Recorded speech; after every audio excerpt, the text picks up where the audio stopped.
नमस्कार मित्रांनो, मी बाळासाहेब सेलकर आणि आपल्या नवीन व्हिडिओमध्ये सर्वांचं मनापासून स्वागत करतो. मित्रांनो, सध्या दिल्ली येथे जंतर मंतर मैदानावरती कॉकरोच जनता पार्टीचं असणारं आंदोलन चालू आहे. आता ते आंदोलन असणारं एक तरुणांच्या मनामधला असणारा असंतोष उफाळून आलेला आहे.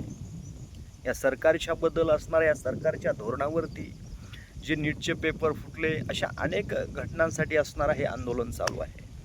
आणि आपण जर बघितलं आताच तुम्हाला आत्ताच्या घडीला गोदी मीडियाचं रूप तुम्हाला बघायला मिळेल. तुम्ही हिंदी चॅनलवाले कुठलंही चॅनल चालू करा किंवा मराठी चालू करा, हे सरकारच्या दावणीला पत्रकारिता कशी असली पाहिजे आणि कशी नसली पाहिजे याचं जर उदाहरण तुम्हाला बघायचं असेल तर आता तुम्ही कुठलंही चॅनल काढून बघा.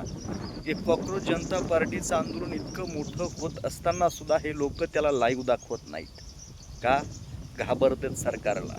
हे सरकारच्या तुकडावर पडणारी असणारी ही गोदी मीडिया आहे आणि याची इथून पुढे तर आपण हे बायकॉट करून टाकलं पाहिजे सगळं. अनेक यूट्यूबचे कॉन्टेंट क्रिएटर आहेत, अनेक स्वतंत्र पत्रकारिता करणारे लोक आहेत. या लोकांना आपण महत्त्व दिलं पाहिजे. अशा नालायक मीडियाच्या पाठीमागं आपण न जाता हे जे काही खरं असेल ते दाखवण्याचा आपण प्रयत्न केला पाहिजे. मीडियाचं कामच ते आहे.